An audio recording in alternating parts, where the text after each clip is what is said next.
Welcome to another episode of the Scottish Property Podcast. My name's Nick Ponte. I'm here with Stephen Clark. How you doing, Stephen? Good, Nick. You've lined up a fantastic guest this month. This This is week. somebody that I have followed for, honestly, it must be 5+ years. His name's Barry Nelson, a really good character. I've met him a couple of times now, and it's actually thanks to Barry that we've actually met ourselves. Yeah, it wasn't until we started interviewing Barry that I did realise that him and a guy called Barry Dudley had arranged a property networking kind of event through in Glasgow, like a conference thing, probably about 5 or 6 years ago where we first met. So I was like, yeah, that's quite interesting. That's right. And since then, he's come on quite a lot. Originally started in buy to let, and in his own words, he made a lot of fuck ups, and that's what's good about this interview. He goes into them A and rip quite roaring ass of it, he said. in quite some detail, which is going to be useful for the listeners because it's all well and good going out there and listening to gurus and courses and saying you can raise all this private investor money, but Barry tells you how it can go wrong as well. So listen to that a bit at the start, and then it was interesting. He did go into good detail on how he scaled up the buy-to-let portfolio. I think he said it was 15 properties in 17 months, so he hit the ground running fast. But he says that going at that kind of momentum and that pace kind of can leave you not keep an eye on the numbers and the private investing finance that you're raising. So he does actually going to go into the mistakes he made and the lessons that people can take from it as well going forward. Yeah. And now he's teamed up with another podcast guest, Graham McCaig, that we had on, and they formed a construction company. They're now going into house building, so they're building their first house down in Prestwick. Really amazing project. So I've seen some of the plans on Instagram, and look forward to following their progress on that one. So I'll hope you enjoy the interview with Barry Nelson. Okay, I'm delighted to welcome Barry Nelson on the Scottish Property Podcast. How are you, Barry? Fantastic, pal. Thank you for asking. Good stuff. Yeah, all good. We got Stephen Clark here as well. Welcome, Stephen. I just thought of something there. I'm sure it was an event that Barry was organising with another Barry in Glasgow that we first met about 5 or 6 years ago. That was actually, see, last week it popped up on my Facebook. Me and Barry Dudley had organised some event at the Village in Glasgow. Yeah, that's when I first met Nick. That's where we met. So thanks to you, Barry Nelson, the Scottish Property Podcast was born. It's all down to you, mate. So, you've been kicking about the Scottish property scene for a while now. I feel like I've followed your life on Instagram. I know quite a lot about you, I feel. So I think this is going to be a good chat, Barry. But take us kind of back to the start when you kind of initially got involved in property and how did that come about? So I've had a sort of construction business and landscaping business. So for the last 12 years, I've been self-employed. Started out cutting grass. The garden barber, he'll trim your bush was the first venture.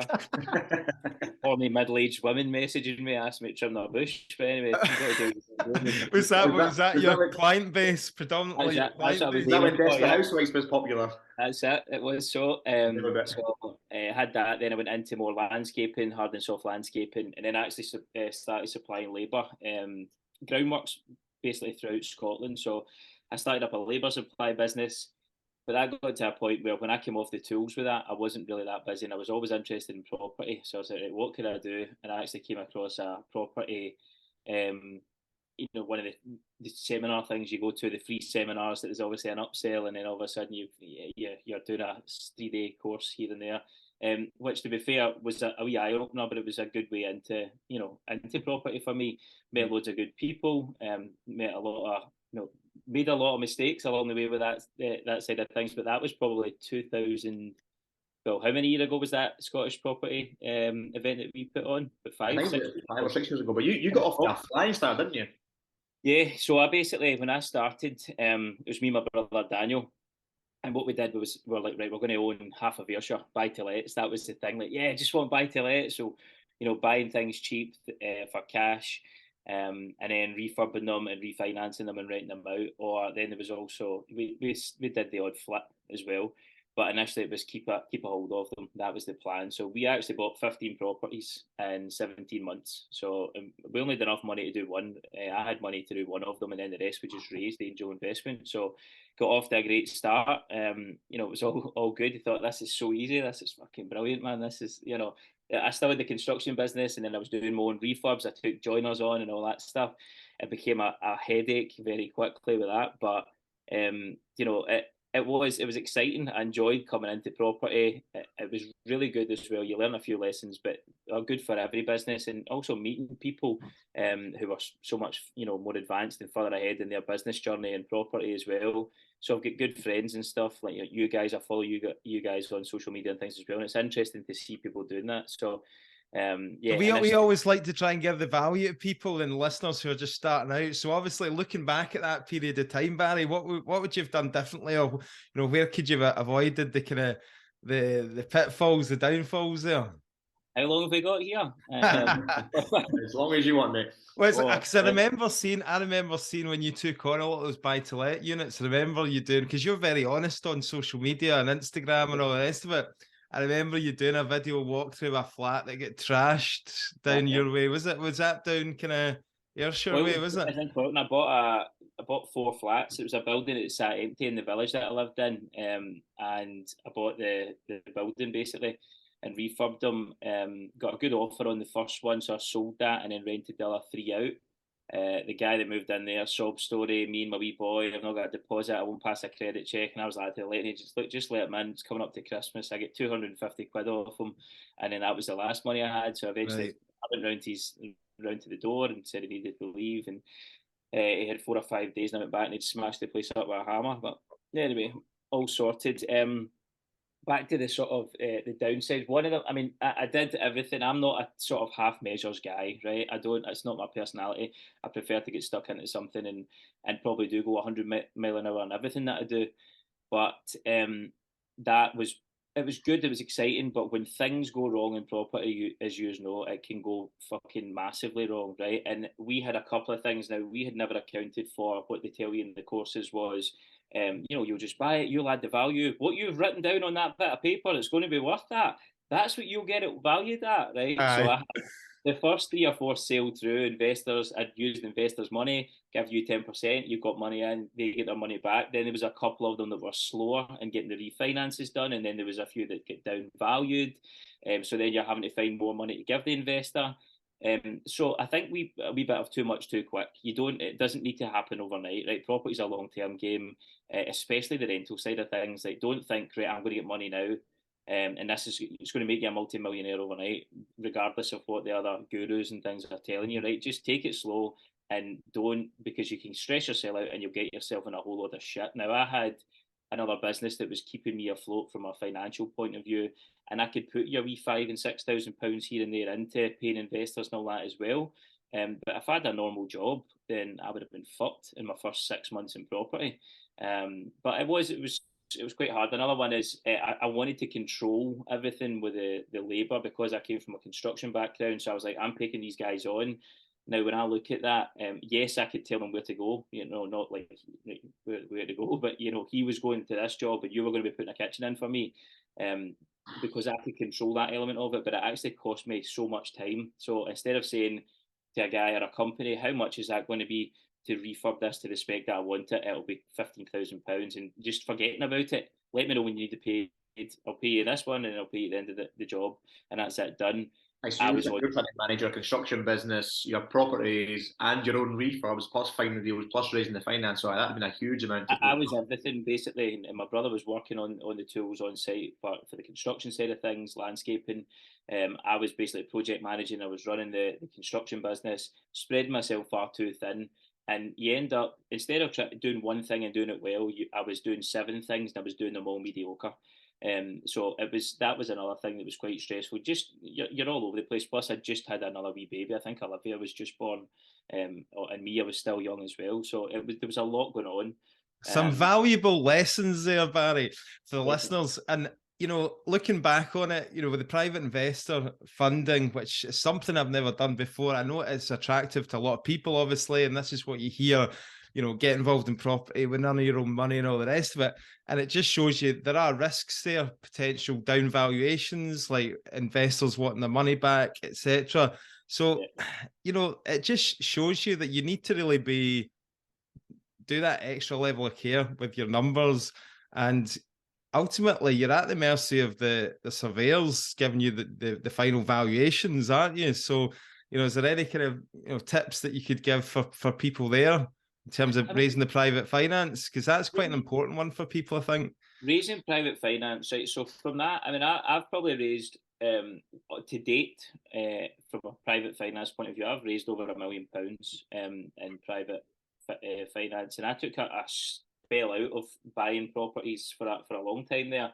I wasn't really buying anything buy to lets. I was going the opposite way, and getting rid of them for the COVID and all that. I just wasn't getting money in, so there was a few reasons where I didn't. But when I started again, but now all I'm looking at is land for new build developments. That's all. And we'll move on to that because that's really interesting as well. We will come on to that. We'll get to that. But raising the money I was just active on social media, letting people know what I was doing, showing people that I was in the refurbs. There's so many people I know who are on YouTube channels and Facebook sponsored ads and all that who keep talking about all these amazing things in property they're doing, but you never see them in a property, you never see them in a refurb, a development, nada, right? So it's like, where is all of this work that you're doing, and why is it so secret?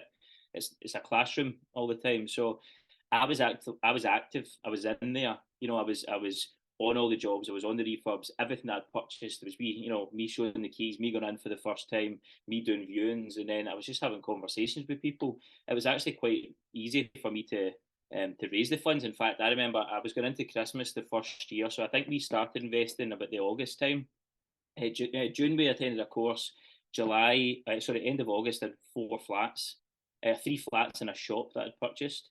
And then coming up to Christmas, and I remember I needed like £300,000 investor finance, and it was coming into Christmas. You know what solicitors are like and all that. Every day shuts down, and I was like, I needed it by the 19th of January. So where the fuck am I getting this money from? And the 19th of January, I had 360 grand. So I actually had to go and find something else to buy, because I was like, wait a minute, that person wants to give me money as well. Now I've got everything covered, so I don't need that money now. So then I found another flat to buy, which was good, and I'd done the refurb and all that, and that one as well. But so finding the money wasn't the issue; it was just paying them back that was the problem. Paying them back was a bigger issue. That was a bigger issue. It was, honestly, and it's like, and it through. It's kind of the most important part, eh? Yeah. It's so fucking stressful when you're sitting going, oh my god, man, like refinancing. If a refurb takes longer and costs you more money, you're more money out the door. So if you think that if somebody's sitting here and are getting into property and they're thinking buy to lets and all that, raising money, yes, it can be done, and I've got loads that went to plan and it's all good. But I've also had a few that go to shit. Not to shit, you still get it sorted, but it's just not the way that you've written it down. If you've got 15,000 for a refurb, it's going to cost you 20. The likelihood of that, right? There's something in there that you don't know about, you haven't factored in, or it's going to delay you. Or if you're borrowing money, it's going to cost you an extra 2 months interest payments or whatever. Give yourself plenty of time in the back end. And then the one thing that I let myself down with as well sometimes, because there's so much going on, was communication. Communicate with everybody, right? See if you're open with them and see what's going on, and then they don't panic. In my head, I was just too busy in the thick of it to send a text to say, listen, we'll have this finished in 3 weeks, then we will get the valuation done. You're probably talking 2 months max to get things sorted.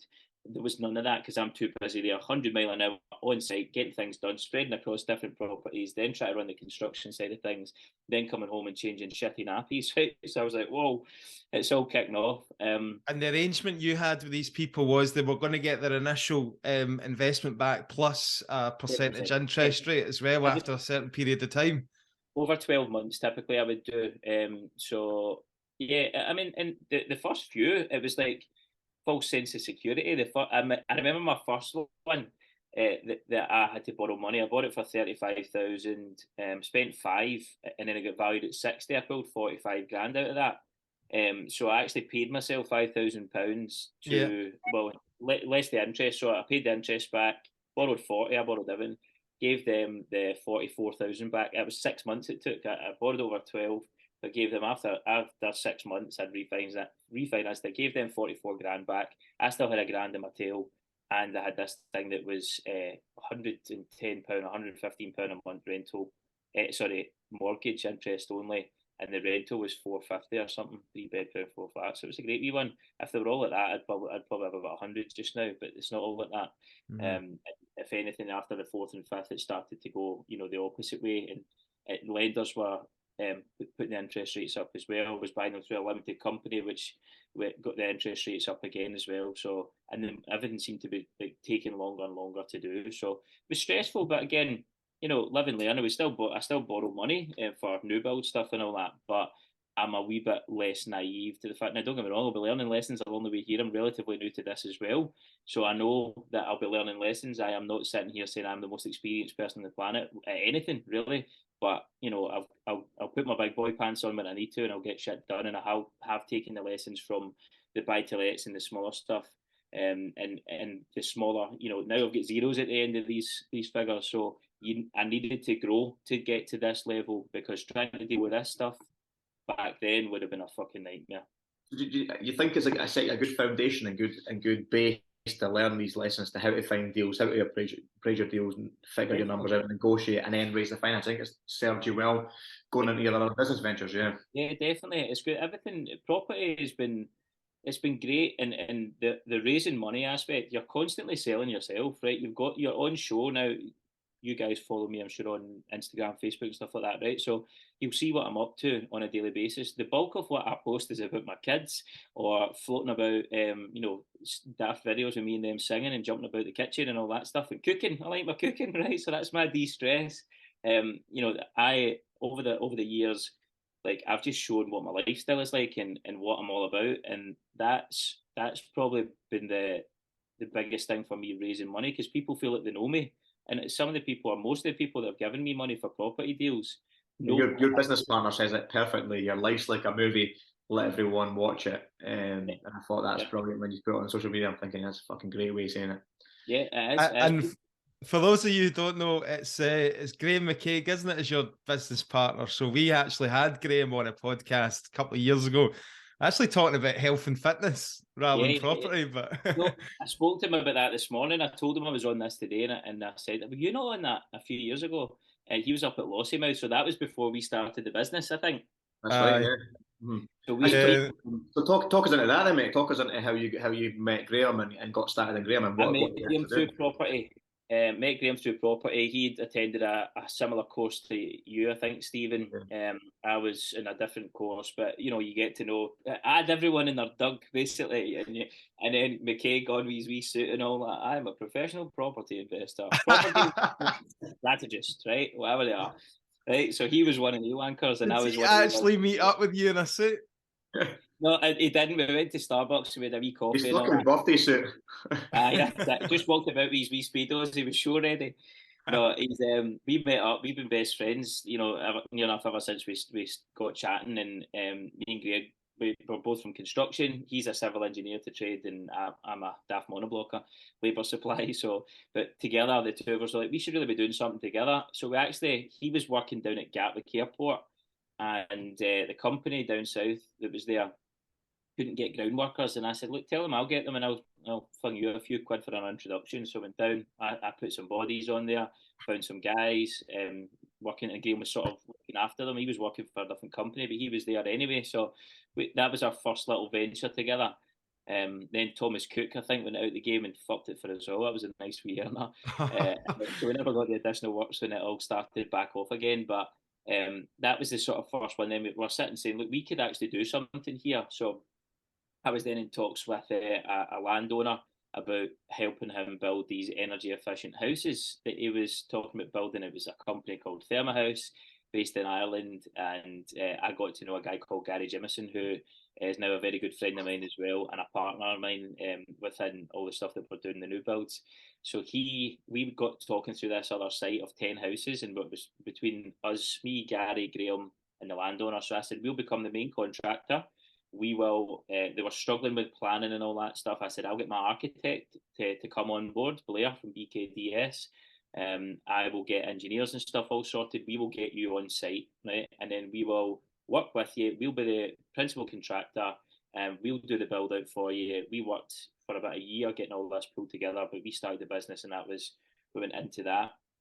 We started with Keegan Nelson to go into that, and then we went. Well, that was actually meant to be planned 2 years ago. It was meant to start with guys from Tough Construction, guys that I knew. We'd poached them from Tough, signed contracts to start, and then we couldn't get on site for whatever reason. So me and Graham were running about over Christmas and New Year, trying to find work for these guys. So we're doing small extensions and all that, and groundworks for it, basically just wee extensions, landscaping jobs and everything, try and keep these three guys that, you know, were well paid, and van and all that jazz. So we went from that, doing what we were doing, to picking up bigger stuff, and then eventually we got onto that site.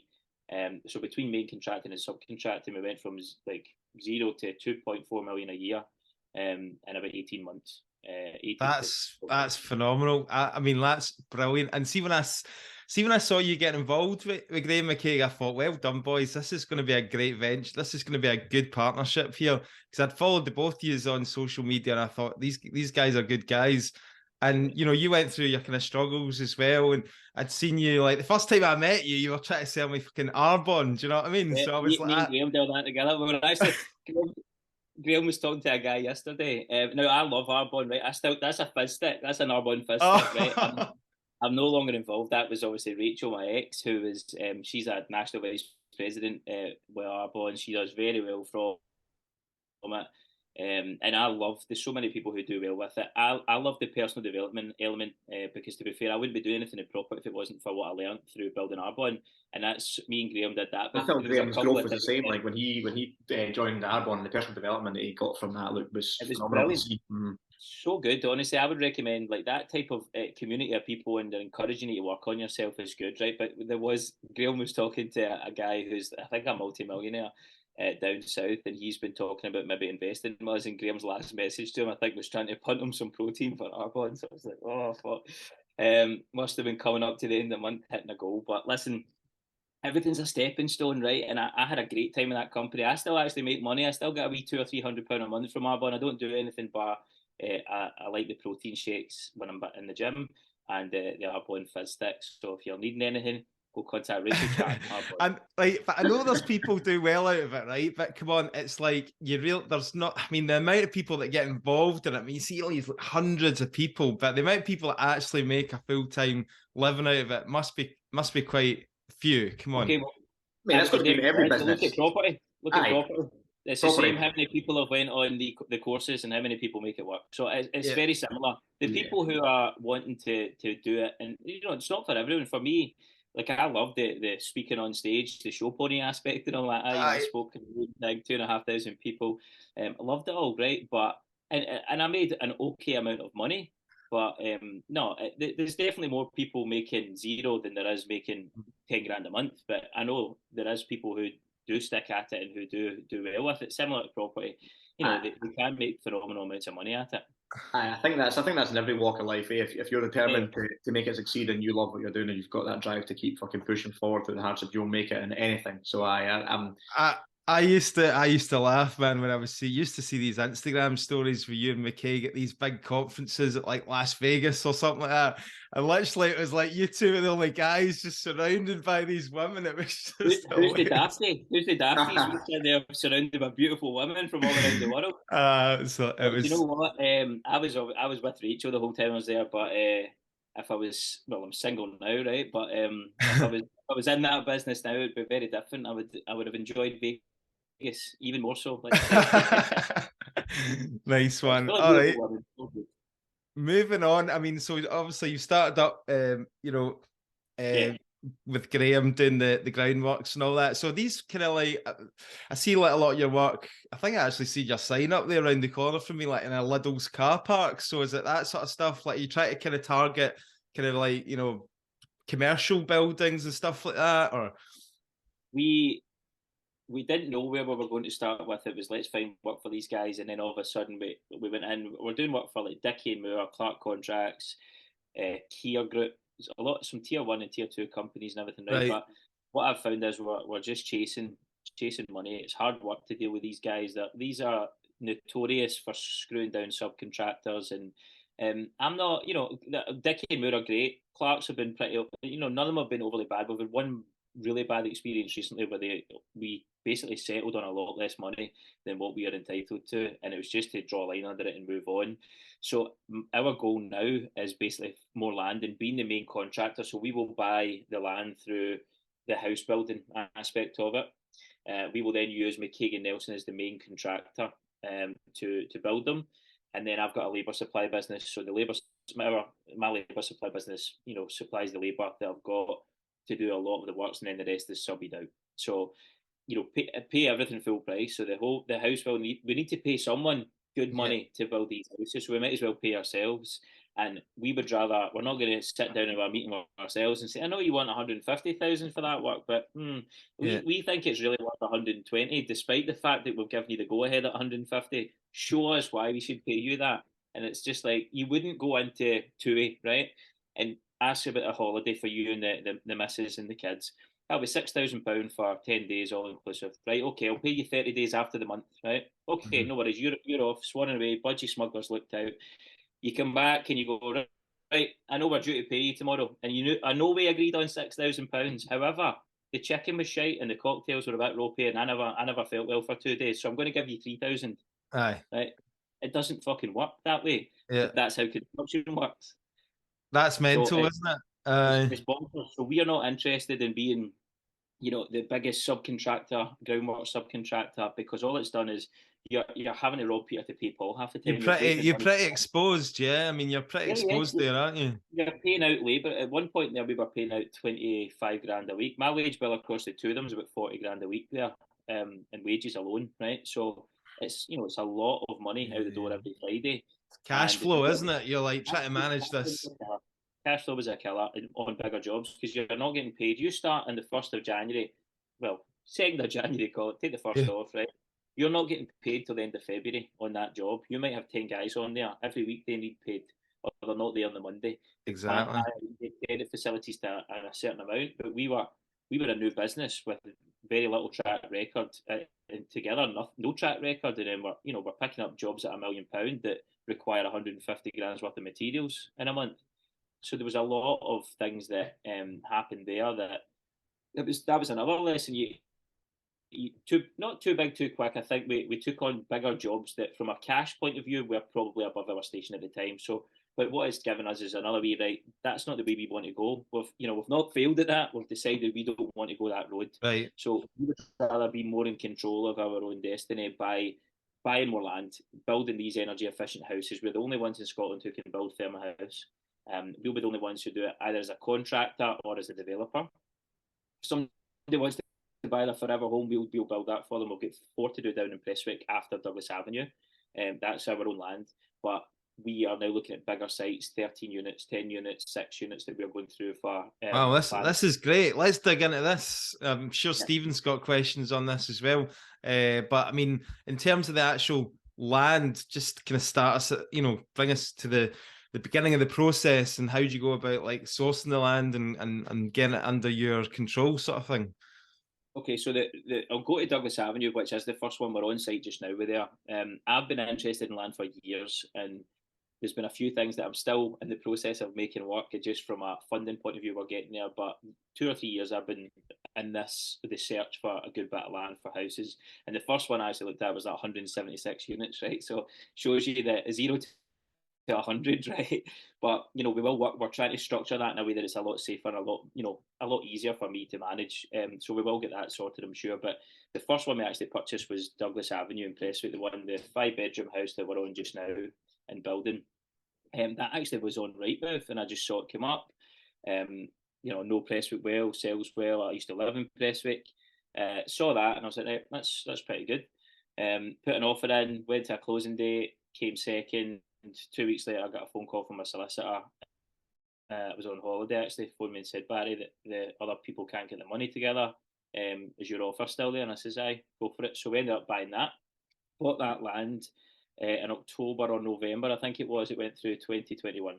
It had planning in principle. That one didn't have full planning. I then got my architect, Blair, BKDS, little plug again, number 2 for you, Blairy boy, £50 you owe me. He then got planning with us. We worked together with him to say, right, this is what we're building. We had the relationship with Gary Jimison from Therma House, so that's the energy efficient ICF system. So we factored that into the planning.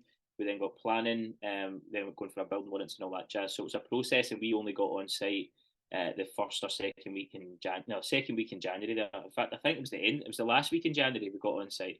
Well, that's interesting. So these are very much, when you're doing these land developments and new builds, you've got to think it's taken a long time just to get starting to the build, isn't it? this here is just it's for me as well, because I am so impatient. I am the least patient person in the world. This is why we've got McKaig and Nelson's day-to-day things that need happening in there. I've got Nelson recruitment, the other stuff that works for that as well, the labour supply, and then land. I'm working. I spend a lot of my time on the land aspect. We're looking at sites, 3 or 4 other sites in Ayrshire, and then some one-offs as a contractor that keeps things moving, keeps the boys moving, because nothing happens overnight. Everything takes forever. You need to have that supply chain really just keep topping up. We've got a pipeline now, but I've been working on this since July or August. I think I put that offer in 2021. This will be sold. We've had 2 offers in already. I was getting the digger off on day one. It was me and my big brother Paul. He's the digger driver, and I'm like getting the digger off the back of the truck. And I got an offer in the estate agent. It went live the night before. So I was like, not today. And then. And is that based off the illustrations, just the plans and the artist's impressions? Yep, CGI's put an offer in. I said no to that. I've been out there talking away. 3 of the houses that we're building for other people are off the back of us starting there and them just coming by and talking to us. One's a joint venture. We're going to do 1 or 2 houses in there, depending on what we can get planning for. So we've got that going through. But that'll be probably early next year that'll come. So it's all a pipeline. And it'll get to a point then when we've got, right, my aim is to get us to 30 units a year, buying and building. We've also we're in talks with the council, one of the councils, East Ayrshire, about doing some stuff for assisted living. So I know a girl who works within them, and they were talking about the people with autism and getting back into the community after things, addiction issues and all that. So they have a shortage of housing. So what we are doing just now, we found a plot of land. We are agreed a price with the farmer on that. We are then we're trying to get planning just now for 20 units, which case we don't need anything from the council. We will then buy that land, build 20 one-bed units, single units, which they're looking for to their spec, and then we rent it to them. We rent it back to them each on a 20-year lease or something. So it's a little rental income, but they're also interested in us becoming maybe a contractor for them as well in the future, is building these energy efficient houses. Everything's A-rated that we build. So that's the way that it will go. Persimmons and all these other big boys are typically B-rated. All of them are, the big house builders are typically B-rated properties. We are A-rated. So that is the way that everyone will be forced to go down that road when you're building new builds, essentially, in the next few years. The same way the south of Ireland was, and this is why Thermahouse is massive down there, doing 400 or 500 a year. London, there's Thermahouse getting flung up there, and we're the first ones to bring it into Scotland. Can you just explain a little bit about the Thermahouse? What is it? Because I seen on Instagram it was like these like Lego blocks that you're playing about with. It's basically polystyrene blocks, ICF system. So it's heavily insulated. So it's basically just this Lego block, polystyrene. There's galvanized, there's steel in between to hold it together. Just Lego, put it in, and then you pour the concrete in. So we've programmed in, I think it's Saturday the 25th, we are doing the floor slab at Douglas Avenue. On the Monday, we have got Thermahouse kit coming over, and we'll then start to put the ground floor in. So it's essentially Lego right through the house, building the house up to the top of the ground floor. Then we'll pour the concrete in the cavity. That's your solid structure. The polystyrene is the insulation, essentially. So there's your plasterboard straight onto the internals and render straight onto the externals. We'll fling it up quicker. It'll probably be about £50 or £60 a month to heat and power this 4 or 5 bedroom house. Amazing. I can see how it's attractive for you, like with the councils and social housing and all that. So there's probably a big market for you there as well. Yeah, massive. Mm-hmm. Aye, so this is really exciting, man. I mean, this is brilliant. So you're pretty much establishing yourself as like kind of a small house builder, aren't you? That's what's going to potentially snowball onto do. So I mean, yeah, it's just what the challenges then that you've had. Obviously, you've talked about the time there, the length of time to get through planning and all the rest of it. The planning system in this country seems like an absolute headache from other house builders that we've talked to and all the rest of it. Did you find that as well? We actually were okay. Other than the timing aspect of it, I felt like engineers were the biggest issue as well. Our engineers, we've shopped about a few different places, so that was something we struggled with that put time onto it. Planners haven't been too bad so far. Hello, gorgeous. Okay, go chat for Sophie, okay? Olivia, that's the young one. Okay. Yeah, so the planners were okay. I mean, what it's like one thing I didn't like when it come to the warrant stages, right? You put your drawings in, they come back, they've got 6 weeks to come back, and they come back on the 6th week and they give you a list of things, questions that you need to come back to or alter. So you do that, then they go back again, and then there's another list of things. Instead of putting it all on the one list, it's just the time it drags on. That pisses me off, right? I'm just like, fucking put it on one list, let us deal with it, and then we come back, then we're good to go. But that's the only thing, the timing. Yeah. But the sound was because everything, the whole row on the side of the street in Douglas Avenue that we are building, everything was built 30 years ago, and it's red brick.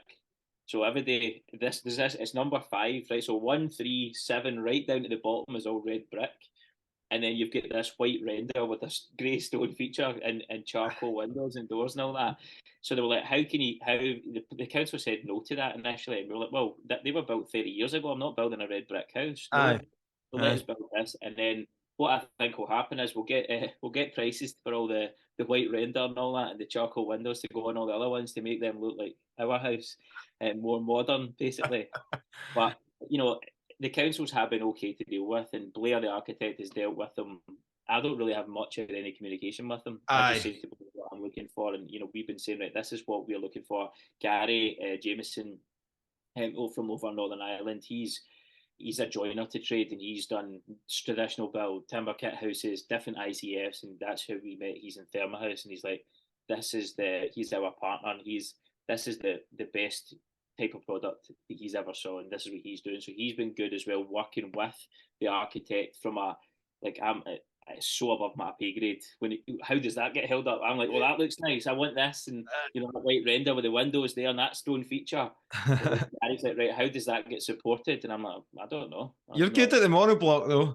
I can do the monoblocking and the landscape, and I'll do all that myself. I've been doing the foundations myself. I'm out on site. I'm pouring the foundations. I'm out there. Some woman actually was asking me the other day, like, so do you think this will sell? And I went, oh, I rejected an offer today for 435. She went, and does your boss authorize you, give you the authority to do that? You're allowed to reject offers, so that's my house. I know, mate.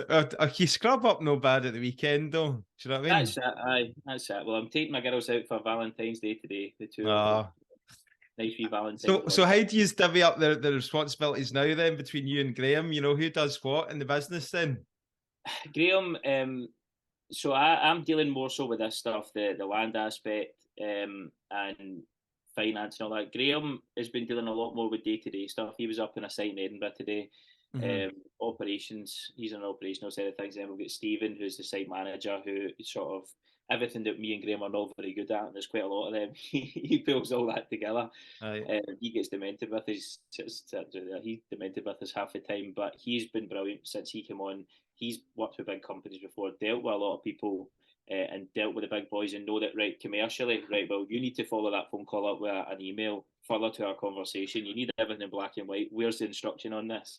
Whereas me and Graham were like, I know worries, mate, we'll sort it.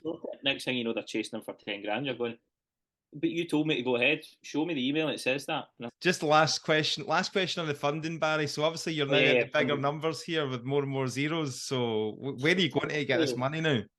So still some private. We've got people there with big deep pockets who just want to earn 1% a month, essentially. Or, if we say, right, or joint venture. If someone, what the favourite thing that I like is a joint venture agreement. See if you can team up with the person who owns the land and say, right, you provide the land into an SPV.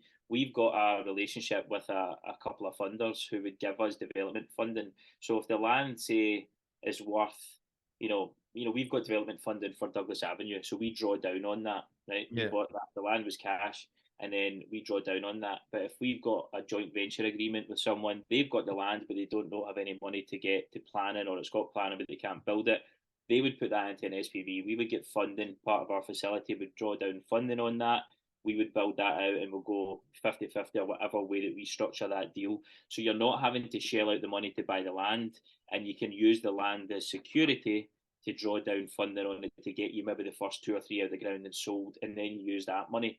Because your deal can be killed. It could be the best deal on the planet, but there was a few I've looked at around about here, and they were big.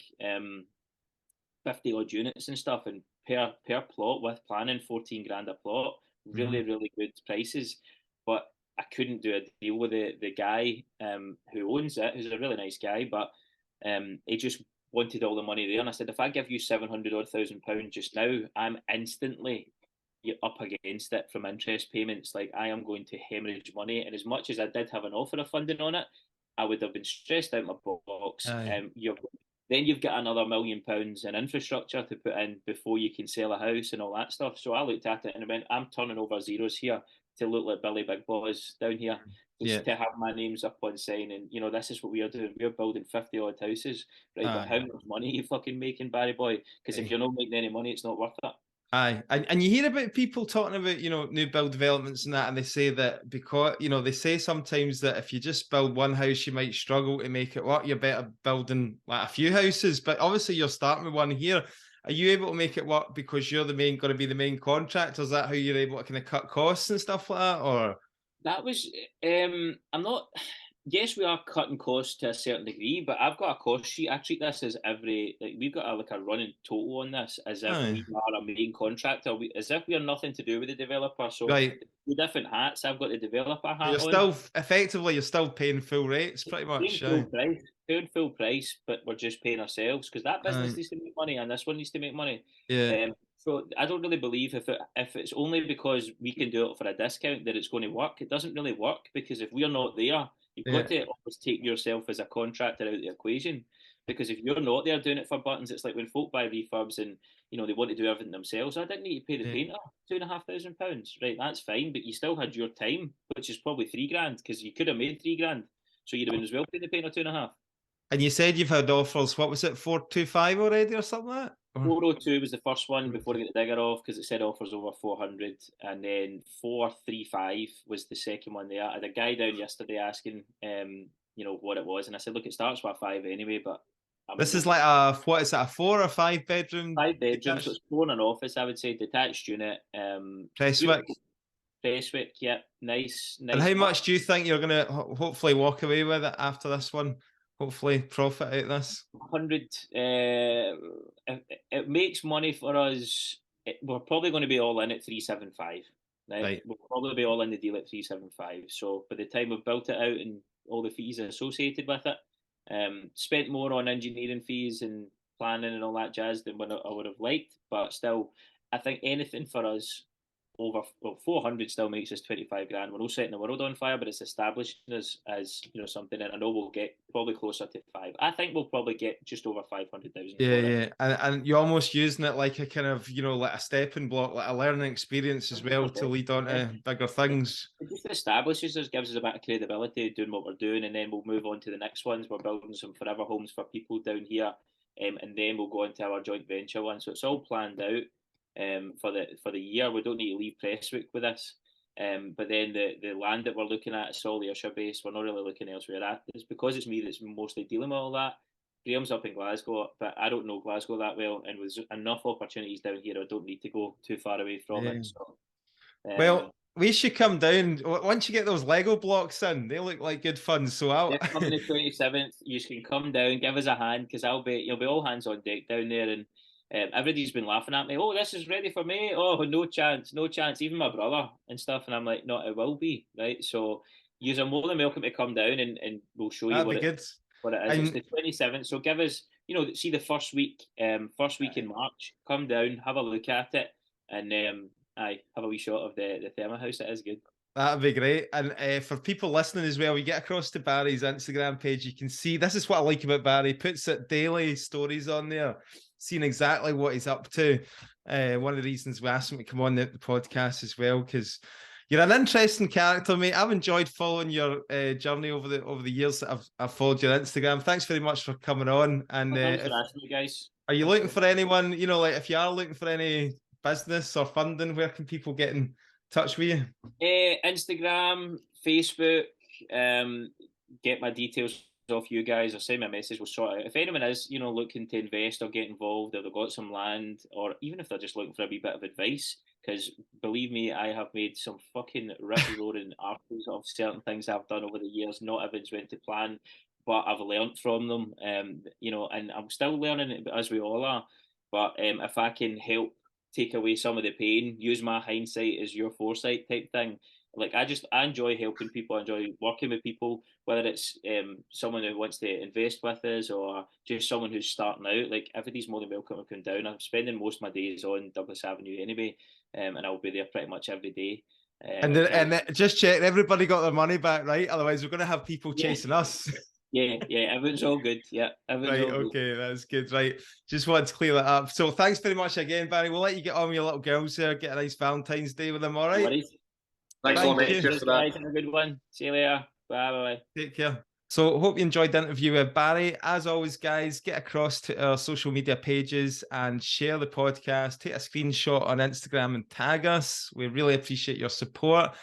Also, we have the networking events up and down the country on the first Wednesday of each month: Aberdeen, Dundee, Edinburgh, and Glasgow. Some fantastic guest speakers, and everybody is welcome no matter where you are in your property journey. So hope to see you at one of them.